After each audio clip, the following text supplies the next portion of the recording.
No, I mean, it's kind of a running gag that, Mr. Jomes has a toddler. Like, I think he just turned 1 this week. The prince is 1 and walking around. So it's funny for us. Maybe he'll make the show. Maybe he won't. But I mean, he's got legit things to deal with. So cut him some slack.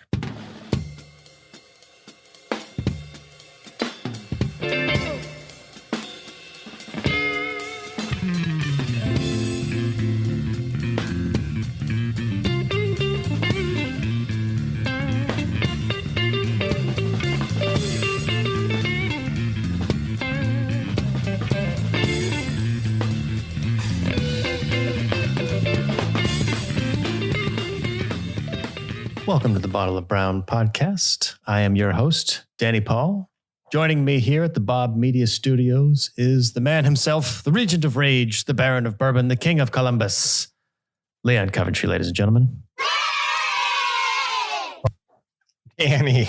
Still here. I'm still here. I'm here through the entire intro this time. I was actually in a good mood until about 5 seconds ago when everything crashed on my side.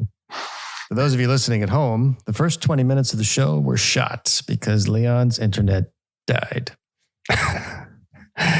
Yeah. I blame Russia. So horribly sad. Yeah, happy World War III Day. Thank you. Happy World. We should be drinking. Actually, I boycott vodka. What should we? There's got to be a Ukrainian drink. We got to have some solidarity. Yeah, we'll support the Ukrainians. We look for Ukraine brown. Maybe we'll find some for the next episode. Anyway, what's your brown for today, Leon? Well, tonight's brown, and I can't remember. This is not a good combination of having a show where you drink brown and then try to remember which brown did you drink. But I don't know if I've done this one yet or not. This one's Coppercraft, based out of Holland, Michigan. It's a fairly new distillery out there. This is a straight bourbon whiskey, 97 proof. It's a small batch. Everything in this distillery in Michigan is very kind of niche, and they're fairly new. Let me see. I actually had their thing up here. Learn a little bit about them, but yeah, they have a straight rye. They do make a gin out of there. In Michigan, but yeah, they've only been around. I want to say since 2012, but in 2018 they were named Michigan's Distillery of the Year. So pretty good bourbon. Honestly, surprising. I would have never picked it. I mean, it's a beautiful bottle. I would have never picked it out. This is definitely a triple B find. She heard about it, and she's got a gift. It's is that the one you do in rocks, or is that the one you do in neat? Well, the first pour was on the rocks. Okay. The second pour goes neat. Coppercraft, Holland, Michigan, made in the USA. Nice bottle. It's got an Elijah Craig feel to it. Yeah. It's nice. All right. How about you? What are you drinking? I am rocking the Four Roses single barrel, throwback to last year's brown bracket. This is on special at the Costco's near me, and it's that's a win. Nice little bottle. Yeah, it's actually very flavorful. I do enjoy it myself. I'll be drinking it neat tonight. Man, you're growing up right before my eyes. I remember when training wheels were the only way you can enjoy a drink. Yeah, it's a shame they can't do alcohol advertising because they would have taken the Coke commercials thunder a long time ago. Oh, yeah. The second you take your first drag of really good whiskey. That's good. And then you wipe your brow. That's so lame, though. What a blue law that you can't advertise. Damn motherfucking Coca-Cola. But they do advertise. I've seen Buffalo. I think they do. They do magazines. They do billboards. They've certainly done web advertising. They could do newsletters. So they got direct marketing for sure. I don't know that I've seen spirits. I think they get away with it with the like the seltzers and the mixed drinks in a can. I think they can get away with that. I could have sworn I saw a Woodford commercial, but I might not have. I feel like I did. Well, I saw a good Johnny Walker commercial where Robert Carlyle just kept walking towards the camera, but I don't think you can see that in the States. I think that's only in the motherland. Wait a minute. Mila Kunis was was it Jim Beam? I think it was. She's Ukrainian. Yeah. Well, that's what I should have done. She speaks the Russian. She's definitely in my top 5 of crushes. Oh. Mainly because I think she's funny. I think she's very funny. It's tough to be hot and talented, isn't it? Mm-hmm. And there's so few of us. Yeah. Birds of a feather, right? Got to stick together. So I don't know if we mentioned this before the break, but Mr. Jomes will not be joining us tonight, sadly.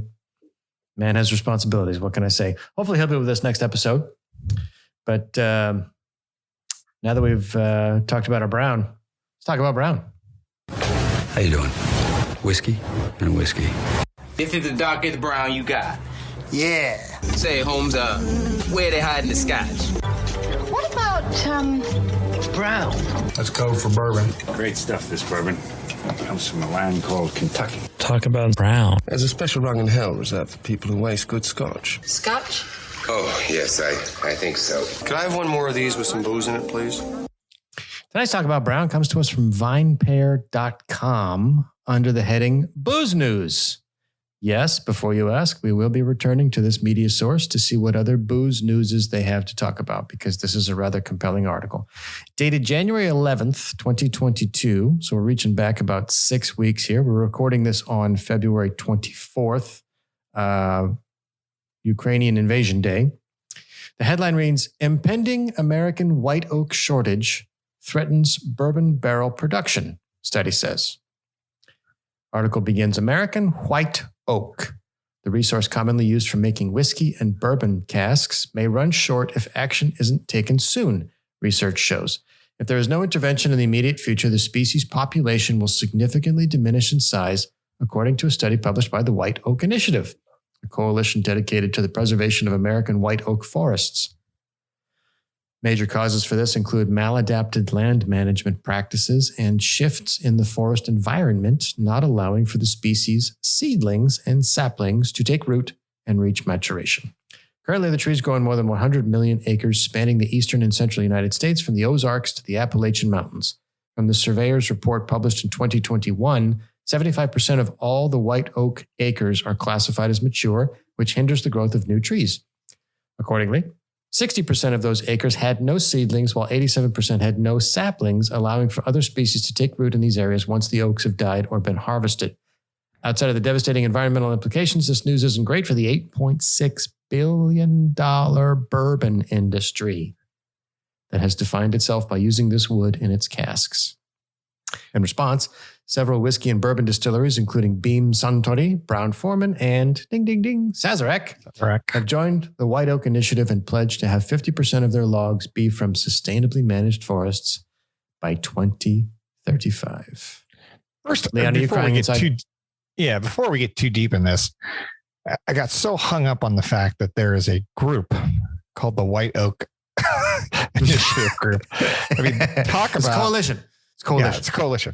And by coalition, there's 3 people because it coalesces. White oaks in their backyard. And it really makes me feel like a big, giant piece of shit because I don't actually belong to any. I need to find something that's just so niche that nobody supports and say, I'm going to save this thing, whatever it is. I mean, Danny, what do you support? Are you part of any of these random groups or coalitions? Not that I can think of off the top of my head, but it is a coalition, and it's dedicated to the preservation of American white oak forests. I'm for that. I support it. I'm for it. It's just surprising there's a coalition to support it. Mitch Hedberg says, let's chop up a sandwich in fourths and arrange it in a circle, put toothpicks in it, and dump chips. Now we're in a club. There's a website, whiteoakinitiative.org. So anyone wants to check that out. As always, we'll be posting these links in the show notes. So if you want to follow along at home, you can see the websites that we're looking at, read along in the articles we're reading. The article ends for Kentucky bourbon. While any species of oak can be used for the mandatory charred new oak containers distinction, most producers prefer American white oak, which imparts the buttery, vanilla, and caramel flavors that are so popular in the spirit. In 2019 alone, Kentuckians used 1.7 million charred new oak barrels. So if demand is any indicator, there needs to be a drastic push for securing the next generation of trees before there aren't enough left for aging your favorite whiskey. I think this makes a lot of sense. I mean, we're just the most selfish species probably in all of existence. Like, we just think we can just keep cutting things down. And well, I mean, I knew it had to be that's oak, okay. right? So how many different types of oak are there? Should we pause the show and find out? So white oak for sure, right? How many types of oak trees are there? Thank you, the Google. Wait, Here we go. Don't tell me. I'm going to guess. I'm not going to look. All right, don't look. Close your eyes. Can you give me multiple choice bands? We're in the dozens. How many? Here. Oh, okay. Dozens. Yeah. First and foremost, of course, is white oak. Thank you. I was going to say 20. Okay. We have northern red oak, English oak, swamp Spanish oak, Cecil oak, black oak, water oak, burr oak, southern live oak, willow oak, post oak, swamp white oak, southern red oak, scarlet oak, blackjack oak, chickapin oak, chestnut oak, valley oak, swamp chestnut oak, hybrid. And then, of course, a number of different distinctions here. Quercus infectoria, Oregon white. There's Oregon white oak. Go to Oregon. I mean, you would hope that is this a solution in search of a problem? Oaks. Yeah. I think let's just plant some damn trees. Is what That's we're right. doing. You know what? I'm going to do my part. I'm going to be a part of the coalition. I'm going to get myself a white oak tree. I'm going to plant it in my yard. We need a Greta soundbite right here. You should be ashamed. You should be ashamed. Ashamed. I'm ashamed of you. Yeah, what do you think Greta's thinking about having Vladimir Putin taking over Chernobyl? That's not going to make her happy. I mean, is that where Chernobyl was? Was in Ukraine? North central Ukraine, right on a river that's very close to the border of Belarus. So it's all bad. Yeah, but who cares? Like, I'm not Chernobyl's nothing but a wasteland now. Like, have it. That's the one part of Ukraine you're allowed to have. I think there's still some nasty fuel rods in there that they sealed up. And so if he plants a charge there and he goes, I'll push the button. My understanding is that it's not completely dead. It's just buried. So if he decides to uncover it, that's nuclear radiation. Did you see Chernobyl on HBO? So I watched the first episode and I had so many nightmares about it. I couldn't even continue on because that was so fucked. With the incompetence level? Well, it's scary. It's super. I mean, you know how far away I am from a nuclear plant that they're trying to shut down. Not very far at all. So it's terrifying. The kicker that I remember from that show is, yes, of course, it's supposed to be dramatic. It's supposed to be the heightened sense of the inefficiencies of the Soviet Union. But the part that really, really bugged me was they didn't do anything about it. And then like Finland called him on the phone and went, hello, there's a cloud of radiation coming over our country. And they were telling German kids to come in from out of the street. And like, that's not an isolated incident. That shit spreads. That was one of the more terrifying things. So yeah, white oak. So they're expanding and that's good. Let's just sanction them. That'll work. They'll stop. Oh yeah. Sanctions. Yeah. They're doing a great job right now. Yeah. He feels very threatened by these sanctions. It's almost like it just prompted him to do more. But let's not talk politics and worldviews. We just talked about Brown. We'll be right back.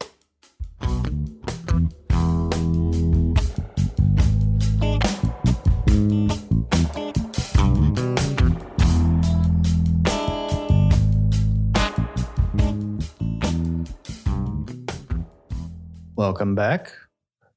Let's get into business news. News team!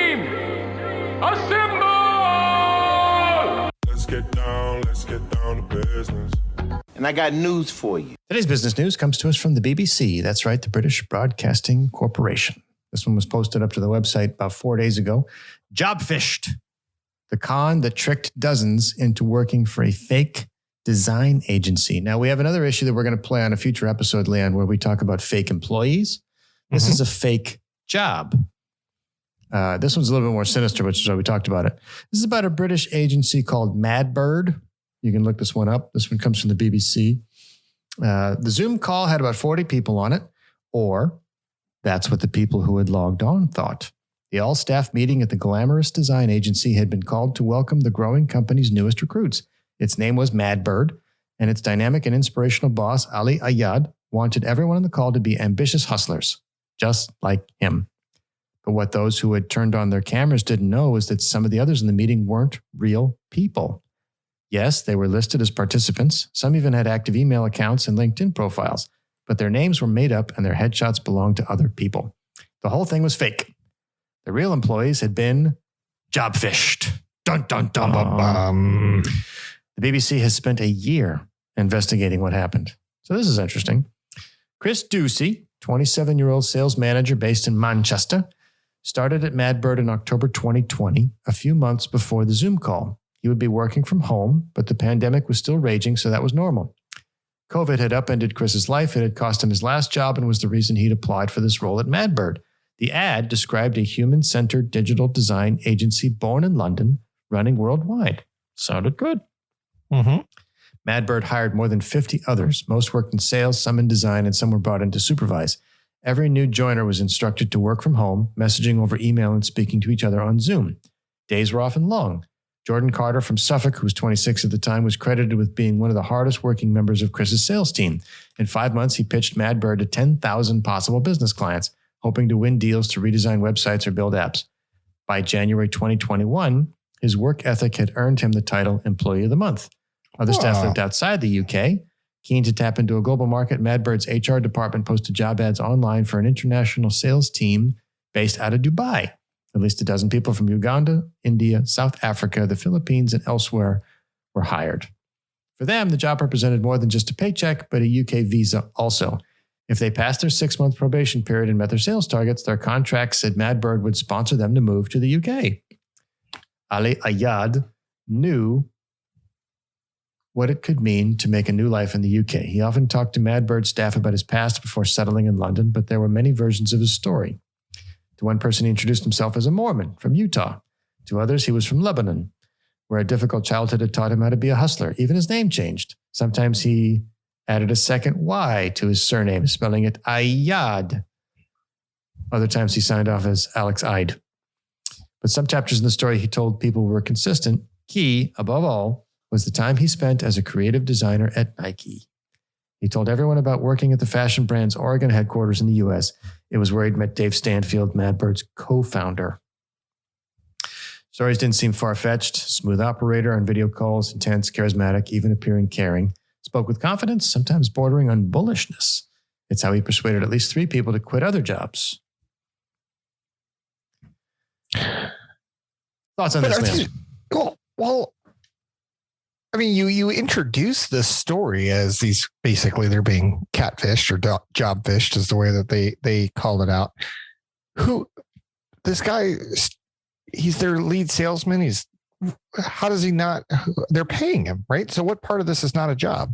Like that's nobody the part works for free. I'm getting to is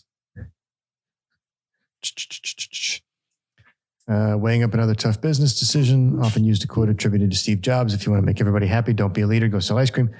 For months, Madbird's daily business hummed along. More designers were hired to meet the backlog of briefs being negotiated by the sales team. But even before the truth about Madbird was revealed, its workers had a problem because of the unusual way their contracts had been written. They were yet to be paid. None of them? All right. Well, it's just a bunch of morons then. That's what I think. All these morons had agreed to work on a commission-only basis for the first 6 months. It was only after they passed their probation period that they would be put on a salary, about $47,000 a year. Until then, they would only earn a percentage of every deal they negotiated. They were all young adults looking for work and living through a pandemic. Many felt they had no choice but to accept the terms of the contract. No deals were ever finished. February 21, not a single client contract had been signed. None of the Madbird staff had been paid a penny. Wow. Some recruits ended up leaving after a few weeks. Many stayed. Many had been there for 6 months, forced to take out credit cards and borrow money from family to keep on top of bills. The longer you worked at Madbird, the harder it became to leave. What if one of the big deals came through? Made no sense to resign just as you were about to get a payoff. For many, a salary seemed within grasp. Plus, in the middle of the pandemic, you needed a job. It's obvious now why no one was paid. Madbird had no money coming in. But that wasn't obvious to the staff. They mistakenly assumed their pay contracts were unique and that their line managers must have been on salaries. Besides, Madbird was on the cusp of signing a whole bunch of deals. The money was finally coming. Or that's how it appeared until everything crumbled one afternoon. Whistleblower here was Gemma Brett, 27-year-old designer from West London. And she pulled the rug out from under all of them. That's crazy. That's just unbelievable. That just for 6 months, you run a fake company, having all these people do all this work for what? I'm also kind of shocked. Like they did work. They're producing stuff, right? Even like a really bad salesman who makes 10,000 calls is going to hit one of them, right? So how did he not get paid? You know, like you said, no contracts. It's just hard for me to wrap my head around. It's like, I feel like there's missing pieces. So here's an interesting one here. At least 6 of the most senior employees profiled by Madbird were fake. Their identities stitched together using photos stolen from random corners of the internet and made up names. They included Madbird's co-founder, Dave Stanfield. Despite him having a LinkedIn profile and Ali referring to him constantly, some of the duped staff had even received emails from him. Ali told one employee that if they wanted to get in touch with Mr. Stanfield, they should email him because he was too busy with projects for Nike to jump on a call.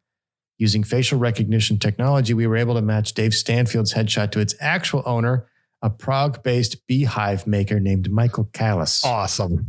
When we tracked Michael down, he confirmed he had never heard of Madbird, Ali Ayad, or Dave Stanfield. Nigel White was another. Someone using his name had even logged into that January Zoom call, but his photo wasn't of a graphic designer. It was a model whose image was on Getty Images. It was a Getty Images stock photo. Wow. Others were even wackier.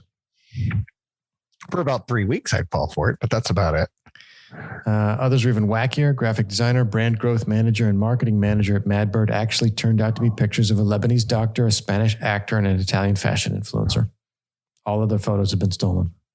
So they never found, or is this actual guy exist? Did they track him down? Contacted all 42 brands Madbird had listed as former clients, including Nike, Tate, and Tony and Guy. Most of those that responded had never worked for Madbird at all. One pitch document distributed to Madbird's potential clients had been copied from a London-based design firm called Hatched, in some places lifted word for word. Ollie's backstory crumbled too, and then there was Ollie's Instagram account. 90,000 followers, lists himself as an influencer. Wow. People are just terrible. People are just awful. So the article goes on for another page and a half talking about how awful this guy is and how everybody's lives fell apart. But here's what I'll say. Like leaving your job for this, that's fucked up. But you shouldn't. Starting a job and not getting paid for a month would be enough, in my opinion, and say, okay, well, this is not a company I want to be a part of. I'm not here for fun. I'm here to get paid. So, I mean, was this guy just trying to fake it till he make it? Is that what's going on here? Well, this is the part of the article that I'm getting to, which might actually provide some insight here. Is they tracked him down to a West London street one afternoon last October where the BBC confronted him. He was dressed in a black leather jacket on his way to an underground station. He was surprised, didn't show it, choosing at first to ignore questions, but after a while they couldn't help it. He insisted he'd been trying to do some good. All I know is that we created opportunities for people in the midst of COVID. When BBC accused him of creating fake identities and stealing other people's work, he got angry. I did? How do you know I did? Was he implying someone else was involved? Wouldn't name anybody. There was always the possibility that some anonymous mastermind was behind everything, and it is something we seriously considered. But without any names or help from Ali, it was a path we were unable to pursue. He also insisted that Mad Bird did have an office, but when the BBC challenged him, he backtracked, implying he meant a virtual office. You don't really have to have computers and stuff, right? It's a digital company. Eventually, he stopped answering questions. A little catch me if you can-ish. Yeah, I think so. So by the end of the article, they offer a plausible explanation. So one is that the whole thing was an attempt to start an actual business. It may have started out as a lie, but maybe Mad Bird would eventually start closing real deals and making money. The company staff believed was just days from signing on clients when everything fell apart. If the lies hadn't been uncovered, who knows? Maybe Mad Bird might have been a thing. Started on a lie, but it could have become something. Another explanation is that it was about more than money. Maybe Ali Ayad got a kick out of pretending to be a boss. He genuinely appeared to enjoy his time running Mad Bird. Job interviews with him often lasted more than an hour. He told stories about how he'd turned people's lives around by spotting their talent, giving them a chance. He sent staff links to deep house music to listen to while working. He wanted to be a cool boss. And for months, he was. Pandemic changed the way many of us worked. Communicating through a screen became the norm. Ali Ayad exploited that.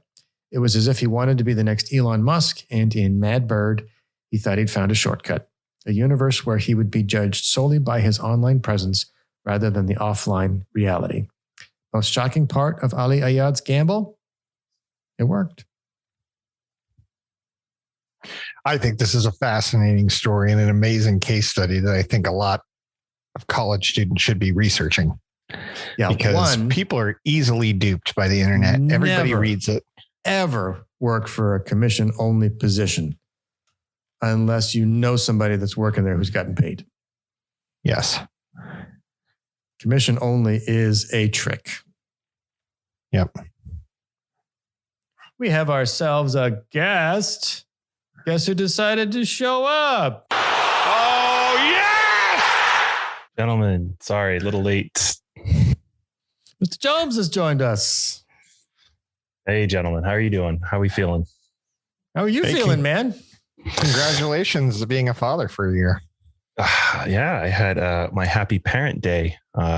Happy Father and Mother Day actually was yesterday. So son turned 1, which was spectacular. Took him to, I don't know if you gentlemen know this, Build-A-Bear. If you go to Build-A-Bear, you pay for a bear, a birthday bear, for however old you are. So we bought a Build-A-Bear for $1, which is kind of fun. Nice. If any of the listeners know, it's kind of a fun little thing. And then you dress them up. So got them a nice little outfit that's Warriors and called him Clay Bear after Clay Thompson. So it's good fun. It's kind of been a wild year. As any kind of first year parent, it's a little bit of a shock and awe. And I don't think we ever kind of get used to it for a bit, but no, you never get used to it. It's just a different kind of. That's good, man. But we should unpack that in the parenting segment. We did have something we were going to look at about a naughty Build-A-Bear. We'll probably save that.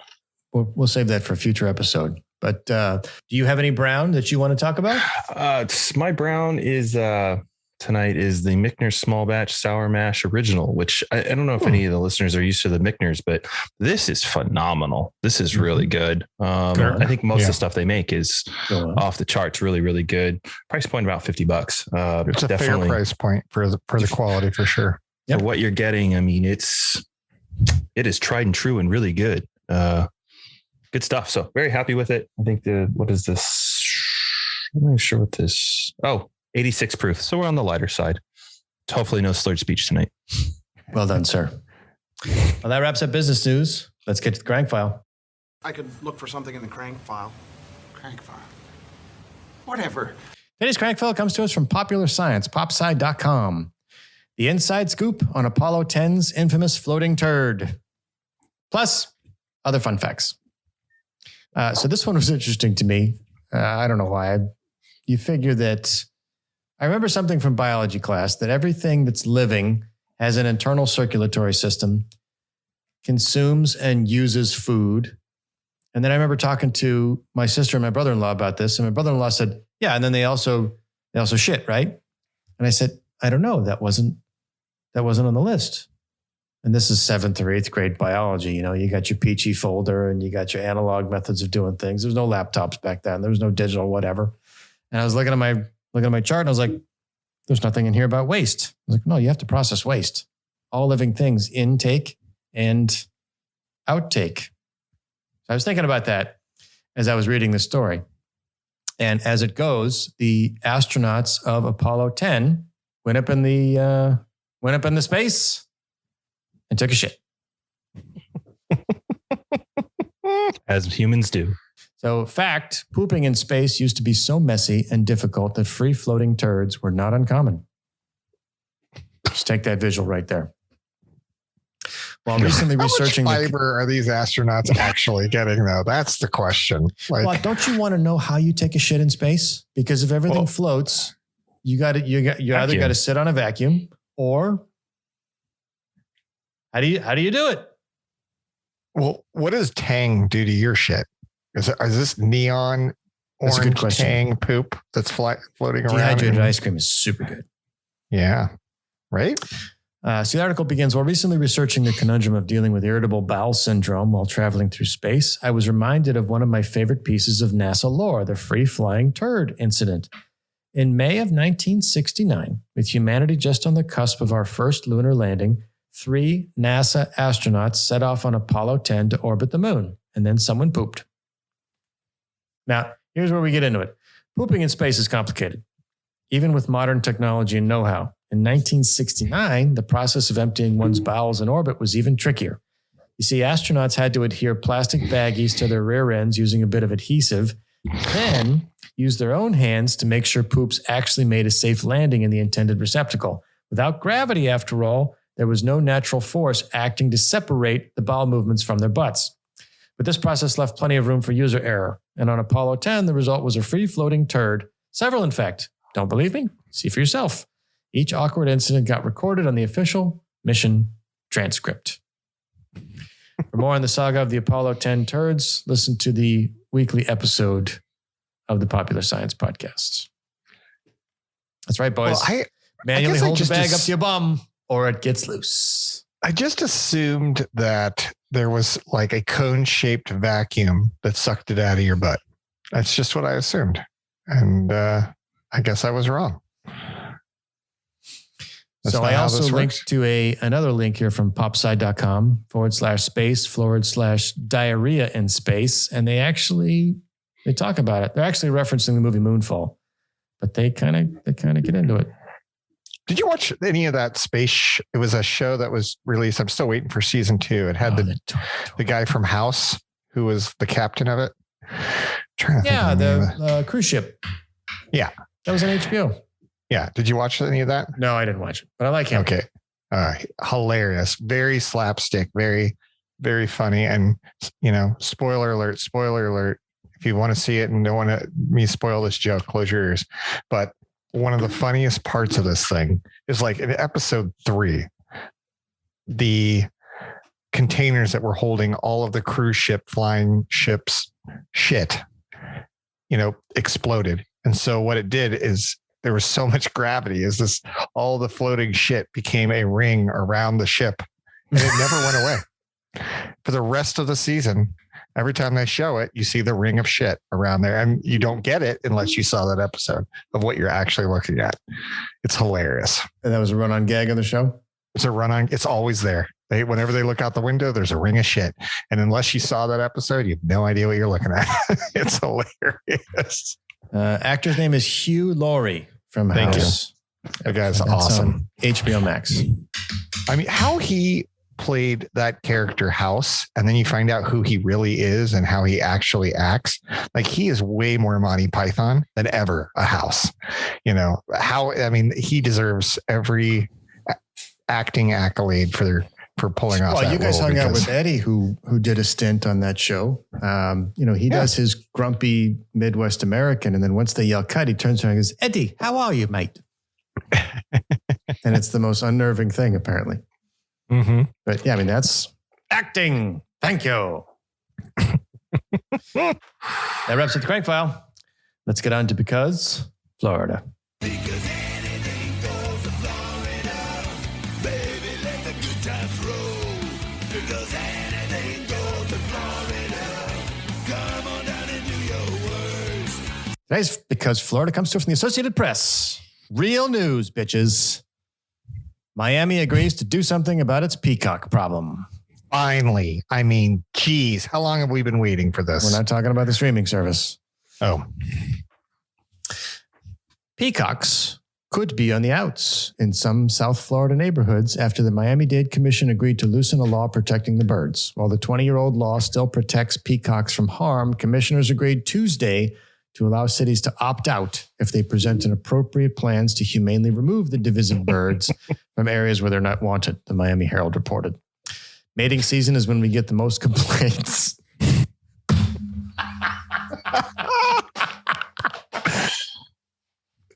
They get very aggressive, said sponsor Raquel Regalado, whose district includes neighborhoods in Coral Gables and Miami where peacocks roam freely. They lay their eggs, they build their nests, they peck the cars.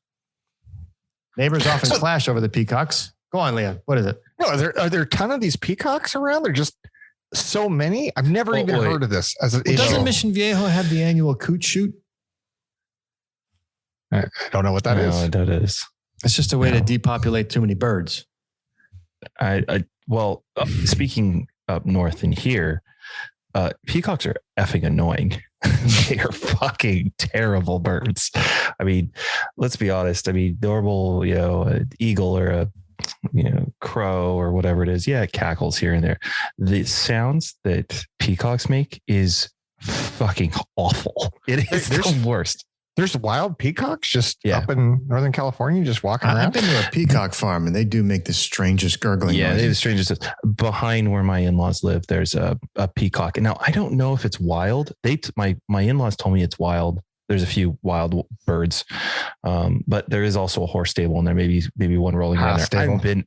There could be something there, but they are the most annoying sounds ever. And if you're in mating season, it's probably just, and this is probably like a high end area. And they're like, oh, I can't enjoy my tea and crumpets outside because of these peacocks making all this rubbish noise for whatever it's worth. But I like the idea of killing birds. That definitely, loosens the population a little bit. Well, I got to be honest, in the Midwest, definitely Ohio, but everything in that entire area is completely covered in Canadian geese. They're fucking everywhere and they're protected. And I'm like, why? Like, why are these birds protected? There's more of these. It's like crows here. Like, why are they protected? There's like are they protected? Are they protected or they're just being like, you could go to the fishing game in Ohio or whatever and get a permit to, I don't know, get 20 and you could then trap 20 and kill them. No, you can't. You can do that here. You can go down to the fishing game of the county and say, I would need a permit to take out 20 turkeys because turkeys are a big problem up here. There's really no predator. They just go in huge harems and it just gets worse and worse. And it's just, they're absolutely awful. I'm coming to visit and we're going on a hike. This is amazing. It's awful. It's terrible. So you can go and then you get to go trap them. The problem is they're smarter eventually, and how you always have to keep being smarter about how you're going to trap them. So like sometimes you have a fence and different ways you lure them in, and then they learn and eventually they all go away, which I guess kind of solves your whole problem that, now you don't have any turkeys and they go somewhere else. But you could do that up here. Just as a smoked FYI. Turkey for the pod. That's what I think. Yeah, but you can't eat them. Why not? You have to throw it. The way the permit, the way the permits go, you have to dump them. You have to go into a trash can. Well, of course, I'm going to dump them. That's the permit, and I'm going to provide a corpse. Follow the rules. That's following the rules. So I can go and do this. Fine, these are the rules. So suspect. So let me get this right. the humane way, being wise. I think we humans we've considered the word humane as something as that humans should do out of the kindness. We will go out and destroy these birds and kill them, but only if you waste them.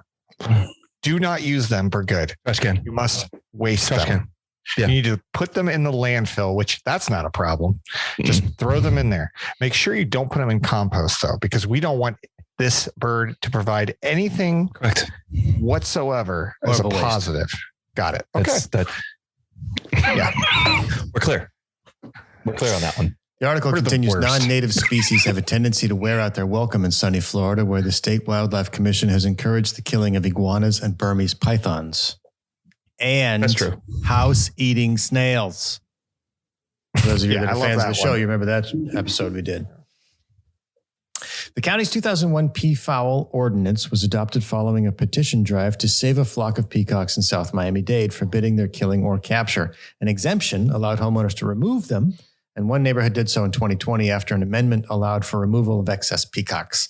State laws on non-native species prevent them from being released back into the wild, however, and many sanctuaries won't take them. The alternative is humane euthanasia. Regalado initially tried to repeal the ordinance entirely, but other commissioners resisted to avoid killing the birds. Are we talking about sentencing peacocks to death now? Says Commissioner Only if you Oliver throw them Gilbert. away. Commissioners finally agreed 5-4 to water down the law, allowing cities to opt out after submitting peafowl mitigation plans. Regalado said the challenge for municipal leaders will be finding places to relocate the peacocks, since euthanizing them likely won't win support. This really is not about killing. It's about moving. Mm. Mm. Mm. That's right. Mm. As Steve Harvey would say,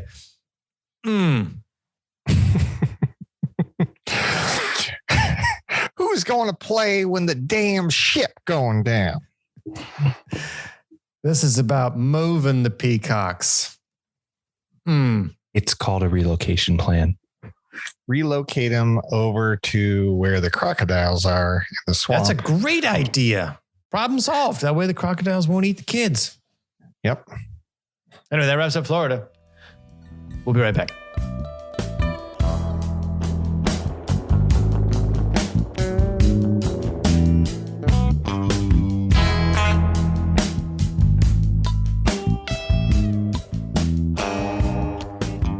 Welcome back.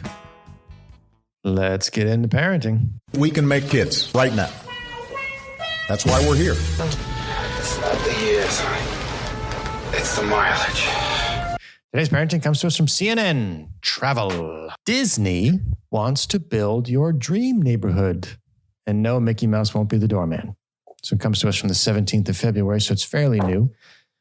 The Disney company announced plans on Wednesday to create multiple residential neighborhoods across the United States, the first of which is expected to break ground in Rancho Mirage, California.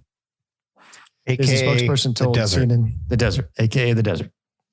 Disney spokesperson told CNN that Cotino, the first project in its Story Living by Disney venture, will have about 1,900 residential units of various types on the 618-acre property.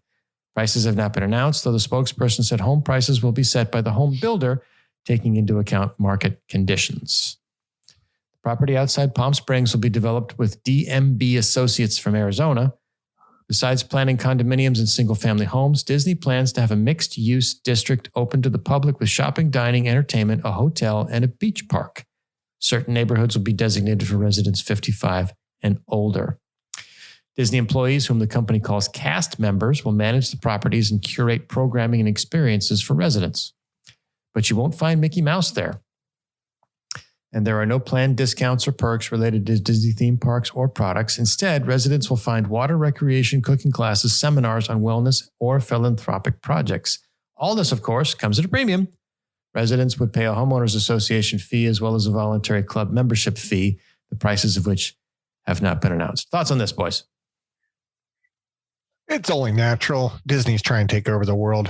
If you're not in real estate, what are you thinking? Right? So it's Always about been their time. play. And their play is always about real estate. It's interesting as a concept. Will it get off the ground? Can they hold it true to what they're trying to do? Time will tell. I mean, does anyone really want to live like you're at a theme park all the time? I'm not me, but It just seems to me like they dry docked a cruise ship. Yeah. That's basically what this is, right? I mean, it's a different avenue for revenue from Disney. I mean, it makes sense, but I don't know if it will get off the ground, but you know, who knows? Nothing about what you read there, like screamed Disney either. Like, you know what I'm saying? Like what they're famous for, and they do things right. There's no doubt about it. When you look at like the Disney cruise lines and how they do it, and they go the extra mile. They pick you up from the airport. I mean, that cruise is expensive as hell. I'm saying this because I did it when I was a little kid, but I haven't done it as an adult because I can't justify the 2x price next to like a Royal Caribbean or Celebrity or something like that. But they do everything. You don't have to worry about anything. They'll pick you up. They take your luggage. They make sure that you have an amazing experience. And so is it like, would you consider this to being like a country club membership then? I mean, obviously this screamed to me like your HOA is going to be absolutely ridiculous. And I mean, yeah, I mean, it's a master planned community. But I mean, master planned, not so much in the sense of logistics and moving things from point A to point B, but master planned as in you're never lacking for something to do if you want to leave the house and engage. Most master planned communities try and have a park that's central to the neighborhood so that people can congregate. But this is the idea that it's curated and managed by Disney employees. And Disney, if nothing else, has an amazing approach to detail. And operational excellence. I mean, you can think of Disney as the House of Mouse, but that's really a small portion of their portfolio now with cruises and theme parks and all the other shit they got going on. Yep. I just finished Bob Iger's book, and that company is a monster now. Oh, it's ESPN. The sports aspect alone is just huge. Yeah, all the assets they bought from Fox just made them a distribution powerhouse. But the ESPN side of stuff is like, I don't know, what I read a few years ago was like, that's what sinks them. They have to find revenue to keep up with the sports content side because it's so expensive versus like even the Star Wars, the Marvel all put together still can't fill the hole that is ESPN. Anyways, it's a massive company at the end of the day. I mean, seems like Walt Disney had a thing for Palm Springs, so that's why they chose Rancho Mirage. It's also cheap land. Well, it's expensive. It's also cheap land. No, it's not. Yeah. It's funny you say that, but like I was playing golf with a guy this over the weekend, like the golf memberships at the country clubs out there. One, there are 2 3-year wait list, and 2, like the buy-ins are running between $50,000 to $150,000. What? And yeah. Pretty hefty. Like, and I'm like, how is that even what? And anyways, that's what he's telling me out there. Cause I mean, think about though, it's like the retirement community, a lot of people join. So I guess demand is high and the supply is low. A lot of retirees with all the boomers leaving the workforce. Well, it's a big popular place for that, as well as, other people. I'm all for it if they find a new way. There was a community development that was in Ohio. Oh, you got to go. All right. Mr. Jones is out. There was a community development called Lifestyle in Ohio. I don't know if they have it out here. And I always thought it was really cool because they have multiple communities and everything around it, surrounded around. They had volleyball courts and a really cool bar / restaurant. And it was a cool place for the whole community to come and hang out. Even that was cool because usually you just see like a clubhouse or whatever, or a pool. But hey, if they kick it up even farther than that, and it sounds like it's almost one of these senior communities that is not for seniors, which is cool, right? You go to those places, they have bridge clubs and whatever else. So who knows? I'm all for it. So the article goes on to say this is the first time Disney will attempt to create multiple neighborhoods across the country. Disney Imagineers, known for their creativity in building immersive theme park spaces, will design the neighborhoods to evoke the history and nature of each particular location. You can see and feel why Walt Disney himself used to escape to the desert. Michael Hungan, executive producer of Walt Disney Imagineering, said in a video about the new project outside Palm Springs, an area Disney's founder was fond of visiting. As we prepare to enter the second century, we're developing new and exciting ways to bring the magic of Disney storytelling to people wherever they are. And Mr. Jones took off, but I thoroughly agree. This is a real estate play. And if they can pull it off, good on them. Yeah, I'm interested to see how it goes. Do they have anything in here when they are thinking it'll open? Doesn't look like it. No, let's see once the supplies come. Yeah, I mean they haven't really built anything yet. So anyway, that wraps up parenting. Leah, are you sufficiently angry? I am sufficiently angry. Because it's time for Leon Loathes.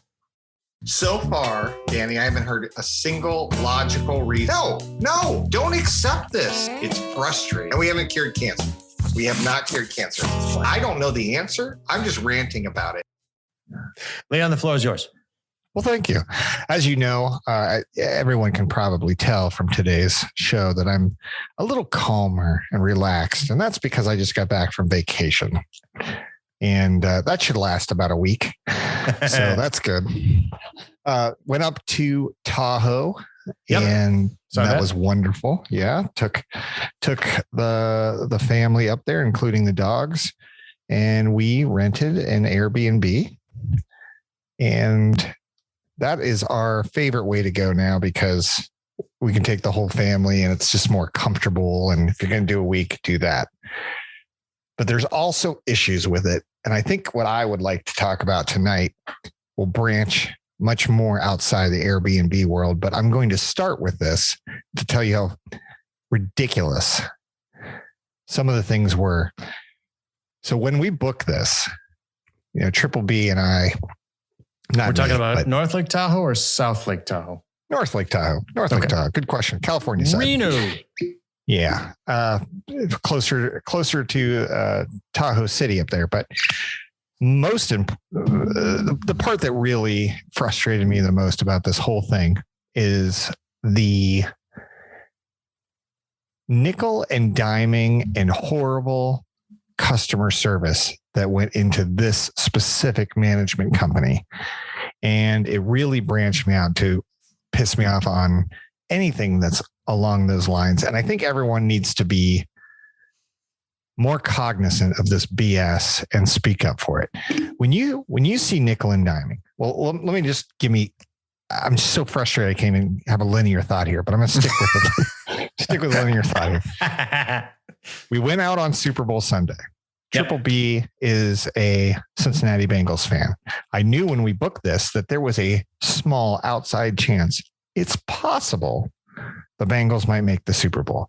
Very unlikely, but possible. Yep. Behold, Bengals make the Super Bowl. That completely changed our whole plans so that we were in Tahoe at the time we watched the Super Bowl.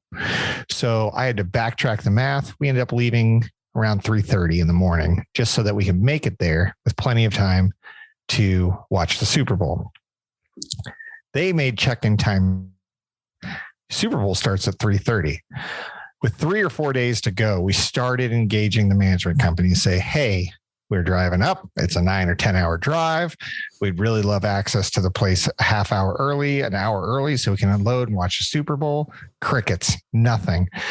And then finally they come back like a day or two before and say, well, we'll check, but we will be having it cleaned. So right now, no. We start to read the different things about it. Well, if you go in there early without permission, it'll be $50 an hour if you go in there. And I'm like, well, I'd pay $50 at this point because I'm driving 9 hours to get there. I'm watching the damn Super Bowl. I'll pay $50 for it. I don't give a shit. But trying to get a hold of them and, hey, do the right thing here. It's Super Bowl Sunday. I promise you don't have a fucking cleaning people in there. They're all at their house or the bar watching the Super Bowl. We know it. You know it. Just let us in the damn house. This is stupid. And then when we get in there, we start reading all of the nickel and dimey stuff. So, we brought our pets, right? We brought our pets and that's why we picked this place. Well, then, if the pets ever go up on the furniture, that's an extra $100 charge. Well, every fucking pet, I don't care if it's a bird or an iguana or a dog, it's going up on that furniture. So just call it out and charge it up front. Don't pretend or dangle some goddamn carrot like we're going to be able to prevent animals from climbing on your furniture. And when Danny, it's okay. I'm not going to rant the whole time. I need a little back and forth from you. When you think when you hear that you purchase something and then, but if you want this list of things that are actually what you want, like, oh, I don't know, let's pick an airline. If you're going to buy your ticket for $300. And then they say, did you want baggage? Oh, well, that's $50. Did you want to sit and not stand on this flight? That's $100. Did you want to have a meal or a drink? Like there's European airlines that charge you for water. Nothing, like you don't even get the soda, the free soda. I think Ryanair, you got to put a quarter in the bathroom. Yeah. It's this nickel and diming. I don't know where it came from, and I don't know who prefers it. I don't know that there has to be, because somebody is smarter than me has done consumer research to say that nickel and diming people and upcharging them for everything what they actually wanted up front is the best way to earn money. Really what it is the best way to lose fucking customers. It pisses me off. It's bullshit.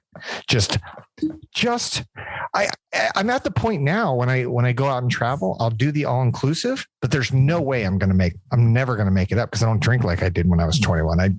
I just don't want to constantly be reaching for my wallet. I just want to enjoy the time. That's where, the Club Med and all them, they really made their hay because it was like, let's make this easy. You have one side of the customer segment trying to make things easy for customers. How can I make this easier and more enjoyable? And you have this entire other side, this other stream of revenue. And they're just going after nickel and dime and nickel and dime. And it's not the money, it's the insult that really pisses me off. Just tell me up front. What is it? Yeah. Okay, fine.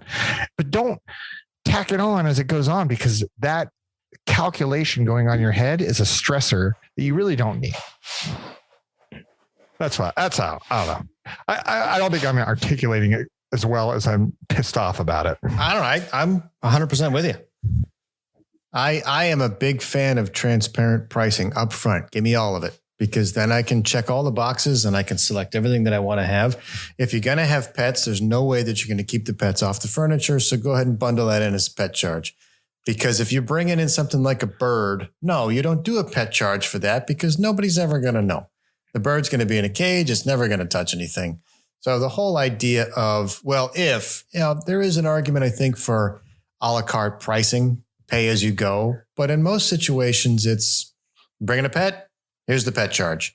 And the pet charge is, let's assume you're going to do it. It's much easier than having to deal with it.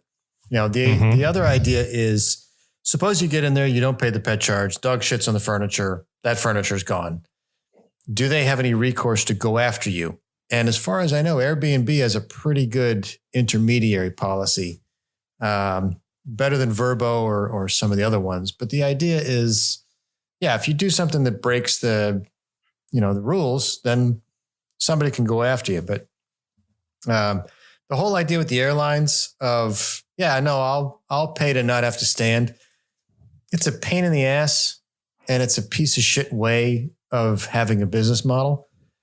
But again, I think it comes back to transparency. If you explain all that stuff up front, then the customer knows what's coming and they should feel informed about their purchase. But changing things in the middle of the game, because that's what it sounds like. It sounds like you're like, hey, can I get in early? Oh, well, that's $50. Well, was that in the paperwork? That's where I would get annoyed. Well, it's a trick. It's a little bit of a trick. It's absolutely annoying because they know they want the lowest number possible to show up on the feed that you're looking for. Mm-hmm. I'm looking for a place to stay here. Ooh, here's the lowest number. Well, I don't mind paying more, but just again, you nailed it right up front. Tell me what it is, and I'll pay. I don't pay for it. Just give it all. Give me it all. Don't surprise me on the back end. But still, I would think the model itself screams cheap. Always, the airlines that do that, deceptive for sure. Yeah, I think it's cheap too. I think it's horseshit. I think it's total. But hey, I'm actually correcting myself in mid rant here. when you go to some of these super fancy restaurants, they do the same bullshit to you. They just do it in an elegant way. They're like, would you like a filet mignon from just a steak, Wagyu and marble aged, whatever? Yes, I would. That is $150. Well, it's a wonderful steak and it's a special occasion. Great. Would you like mashed potatoes? Oh, yeah, mashed potatoes. That'll be $30. Wait, what the fuck's going on here? I'm paying $150. I don't even get mashed potatoes or sides with it. No. Would you like salt and pepper? That's another $13. Like they'll just keep fucking all you of that. over. Yeah, but all of that comes as a form of the experience. If you walked into a Ruth Chris or a Morton's and you said, "Can I have an itemized menu?" They'll give you one. They exist, but they're not going to put prices on the regular menu because that's part of pricing psychology. I'm in the midst of deciding whether or not I want a vehicle. And this is probably one of the most horrible times in the world to buy a vehicle. And really all I want is a little bit of price transparency. And so I've picked a fight with 3 different dealers over the course of the last 4 or 5 months when I say, just give me the numbers.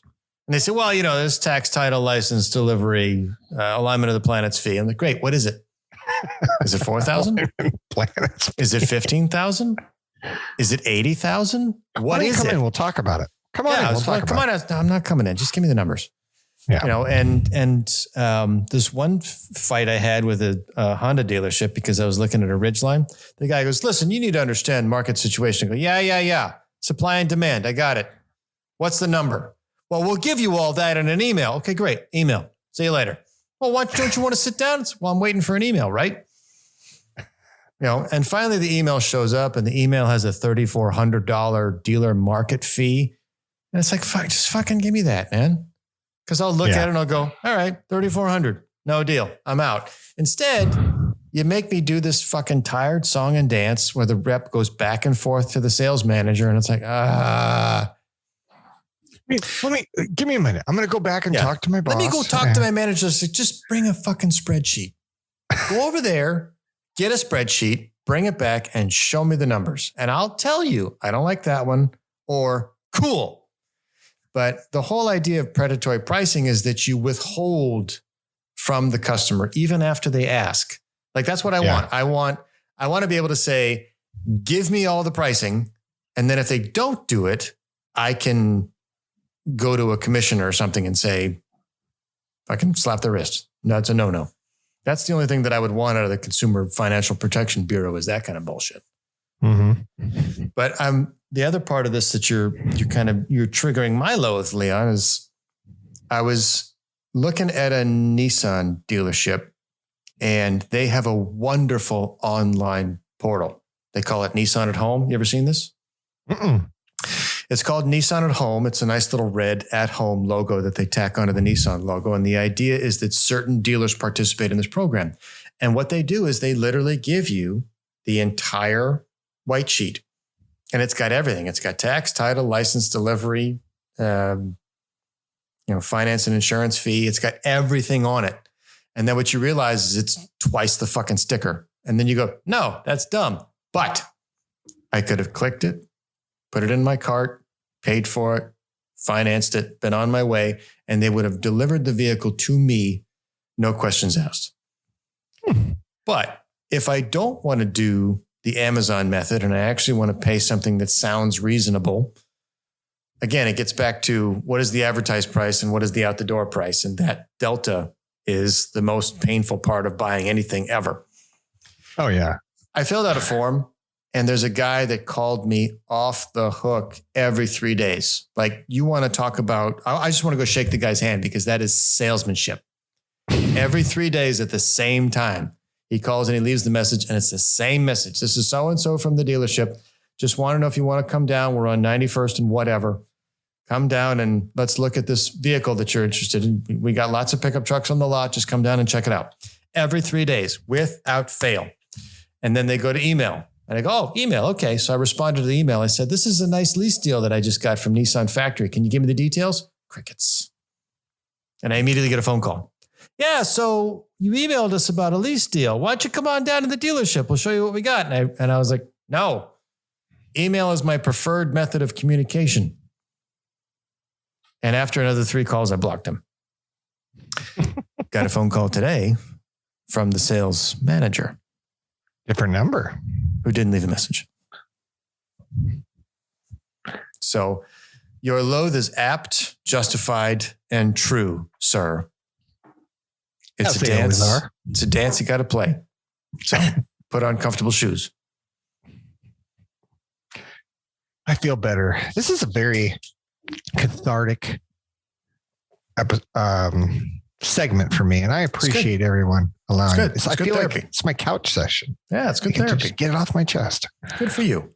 Good for you.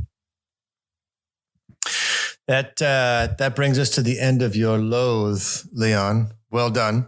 Let's get into some closing thoughts. Let's go to the bottom of the bottle. This bitch is empty. Yeet! Tonight's closing thought, boys.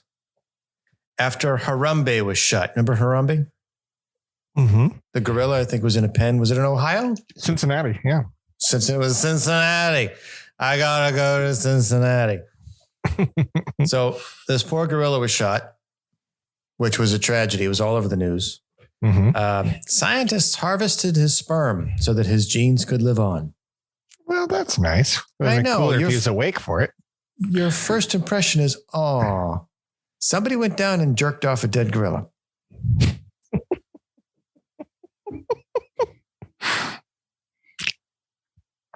Fair enough. So that his legacy would live on.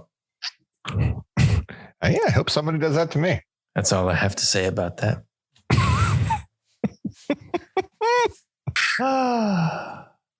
That's our show. You can email us at bottleofbrown@gmail.com, or you can call us at 602-529-4562. Leave a message for Danny, Leon, or Mr. Jomes. We'll play it on the air. Give us ideas for content or refute anything we say on the show. If you like the show, please like, follow, subscribe, and share with a friend. We're on Apple, Spotify, or wherever you get your podcasts. Share a drink with us next episode. Same brown time, same brown channel. bottleofbrown.com.